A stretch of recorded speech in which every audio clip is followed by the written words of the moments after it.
Ayahku adalah orang yang brengsek. Tidak terlihat baik sedikit pun. Dia menikahi Mary. Dia seorang model yang selalu ada di cover-cover majalah. Dia telah berkencan dengan pemain football yang terkenal. Kami tinggal di Amerika Selatan. Dan ayahku adalah seorang yang kaya raya. Dia seorang koruptor yang menerima uang para kontraktor. Itulah kenapa kami tinggal di rumah yang mewah. Lagi pula, gaji pegawai pemerintah cuma di bawah $50.000. Bagaimana aku mengetahui semua ini?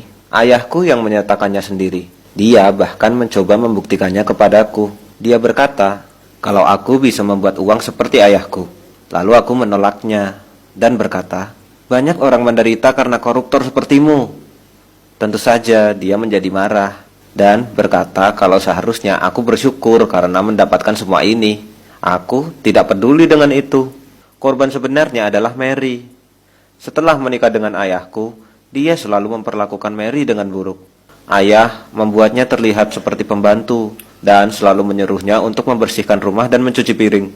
Dia seperti memperbudak wanita itu. Oke, mungkin kamu akan berpikir kalau Mary pantas mendapatkan itu. Lagi pula, dia menikahi ayah hanya untuk mendapatkan uangnya. Dia selalu terlihat sedih. Lalu suatu hari aku melihatnya menangis. Dia berkata, kalau ayah telah berteriak kepadanya selama berjam-jam dan akan mengusirnya kalau dia mengganggunya terus. Aku meminta maaf atas apa yang dilakukan ayah kepadanya. Tapi tak disangka, dia malah mendorongku, lalu menciumku terus-menerus. Dia berkata, tunjukkan padaku bagaimana seorang lelaki memperlakukan perempuan. Seharusnya aku segera pergi dari situ. Tapi waktu itu aku hanya berumur 18 tahun. Melihat seorang model cantik duduk di pangkuanku adalah hal terbaik yang pernah kurasakan. Beberapa saat kemudian, aku mendengar ayahku datang. Lalu dia tertawa dan berkata, kalau mukaku penuh dengan lipstik. Aku panik dan segera bersembunyi di belakang sofa. Ayah datang dan berkata, aku ada perjalanan bisnis minggu ini. Ada penjaga yang akan selalu menjagamu. Dan jangan coba-coba untuk pergi dari sini. Sekarang, cium aku. Rasanya aku seperti mau muntah. Ayahku mencium seseorang yang berjumpa denganku 2 menit yang lalu. Setelah ayahku pergi, Mary dan aku segera berjumpa lagi. Ini sangat bodoh, karena aku tahu ini hal yang benar-benar salah. Aku bahkan belum pernah berpegangan tangan dengan cewek manapun. Dan sekarang, aku bermesraan dengan supermodel. Kamu akan melakukan hal yang sama jika jadi aku. Tentu saja kalau ayahku tahu, dia akan membunuh kami.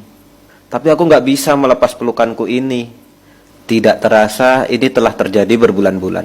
Setiap kali ayah pergi, aku dan Mary selalu melakukannya. Walaupun dia lebih tua dariku, tapi kami saling jatuh cinta. Aku melakukan semua hal yang tidak dilakukan ayahku padanya. Tapi ternyata Mary hamil.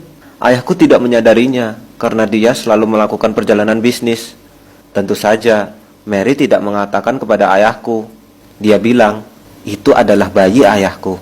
Tapi setelah anak perempuanku lahir, ayahku jadi semakin buruk. Dia bilang kalau Mary jadi terlihat gemuk dan ingin membuang anak itu jika ia terus menangis. Bahkan, walaupun dia tahu kalau dia hanya seorang bayi. Aku dan Mary berencana untuk kabur. Tapi kami sadar kalau kami tidak punya sedikit pun uang. Lagi pula, ayah akan menemukan kami nantinya. Satu-satunya cara agar kami bebas adalah kematian ayahku, atau ayahku masuk penjara. Jadi, aku punya sebuah rencana.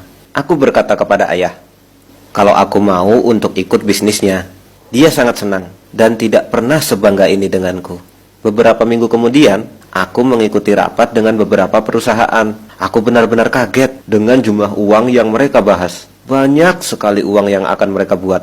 Lalu diam-diam, aku menaruh sebuah mikrofon untuk merekam semua perkataan mereka. Setelah beberapa bulan, aku punya cukup bukti untuk memenjarakan ayahku. Tapi aku punya ide yang lebih baik. Aku berencana untuk memerasnya. Itu adalah perbincangan terberat yang pernah aku lakukan seumur hidup. Dan aku tak pernah lupa saat aku bilang, dia bukanlah anakmu. Ayahku bilang, apa? Aku bilang, bayi itu bukan anakmu. Aku membuat Mary hamil saat kamu pergi dinas keluar kota. Ayahku tertawa. Hahaha, itu adalah lelucon terbaik yang pernah aku dengar. Aku menatapnya serius dan berkata, dia adalah anakku. Mary dan aku akan segera pergi hari ini dan membawa anakku bersama kami. Aku tidak akan membiarkan anak kami tumbuh bersama seorang monster. Saat itulah ayahku sadar kalau aku berkata yang sebenarnya. Dia mendorongku ke tembok dan berteriak, kau kira bisa tidur dengan istriku, dan aku hanya akan membiarkanmu pergi? Aku mendorongnya dan berkata, kau memperlakukan mereka seperti budak. Lagi pula, aku punya rekaman yang dapat membuatmu masuk penjara. Aku akan menyebarkannya ke temanku, di mana dia akan membeberkan semuanya ke media. Dan setelah polisi mengetahuinya, kamu akan segera masuk ke penjara. Muka ayahku menjadi merah. Dia benar-benar marah. Dia memukul tembok dengan sangat keras. Tapi dia tahu kalau dia tidak dapat menyentuhku. Beberapa saat kemudian, aku, Mary, dan anak kami segera pergi meninggalkan rumah, membawa mobil kesayangan ayahku dan uang sebanyak $50.000 dan tinggal di sebuah hotel. Aku kira kami punya banyak uang. Tapi Mary tidak suka tinggal di hotel yang murah. Hanya dalam 3 bulan, dia menghabiskan semua uang kami. Dia bilang, dia tidak dapat bertahan hidup seperti ini dan telah menemukan orang lain yang mampu menghidupinya lebih baik. Lalu, apa yang harus aku lakukan? Aku nggak punya kerjaan dan tidak lulus kuliah. Lalu aku kembali ke ayahku dan meminta $5 juta kepadanya. Aku tahu dia tidak akan mengabulkannya. Dia tertawa dan berkata, hahaha, aku tahu kau memang mirip denganku. Katamu, kamu akan mencari uang secara legal. Dia benar, aku tidak lebih baik darinya. Tapi aku tidak peduli. Aku tidak bisa kehilangan Mary.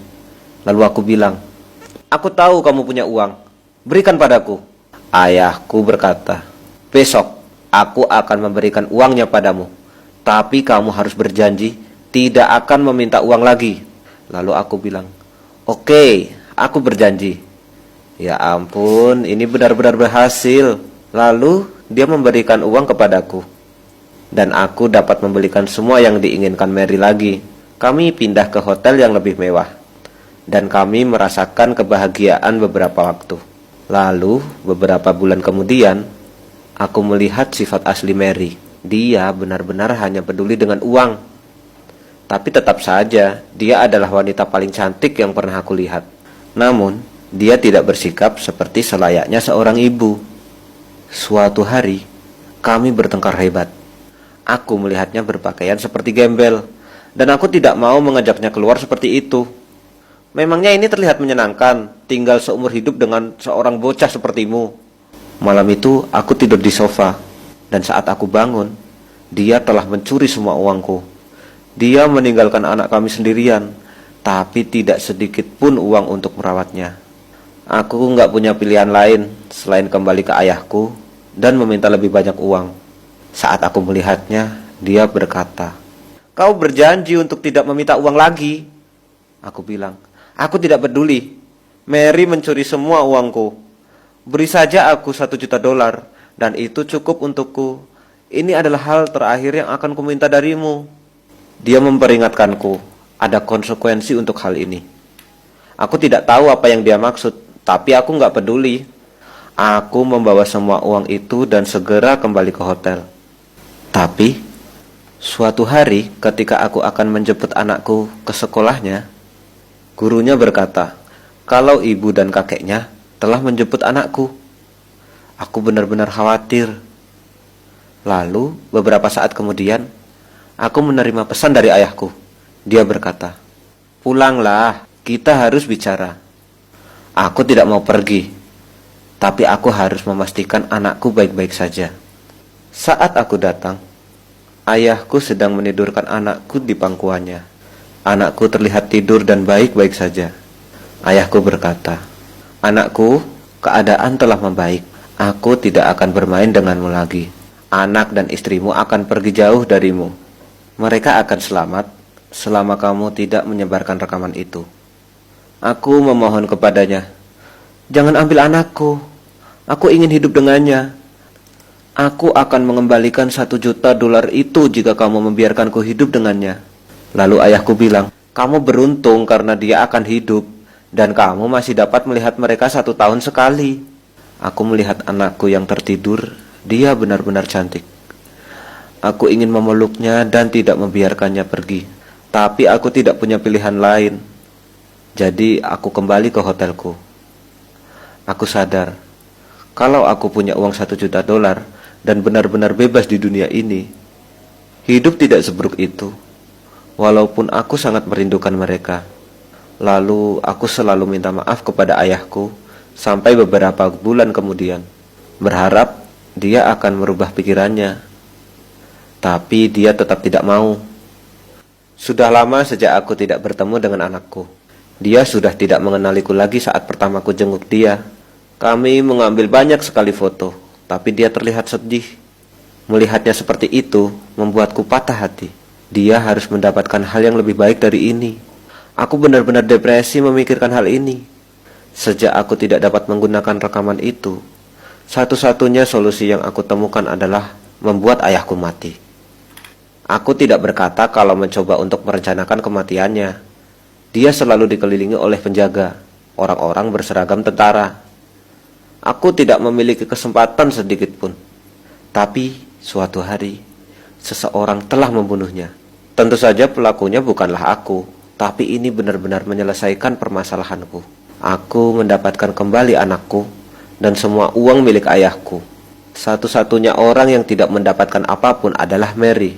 Dia datang kepadaku dan meminta uang kepadaku. Lalu aku bilang, kenapa aku harus memberikan uang kepada orang yang telah mencuri semua uang dariku? Lalu dia bilang, karena ayahmu telah mengambil semua uangku, dan aku adalah ibu dari anakmu. Wow. Lalu pada akhirnya, aku setuju untuk memberinya sedikit uang. Selama aku hidup bersama anakku, aku benci memberikan uang kepada wanita serakah sepertinya. Tapi setidaknya aku mendapatkan kembali anakku. Itu semua yang paling penting sekarang.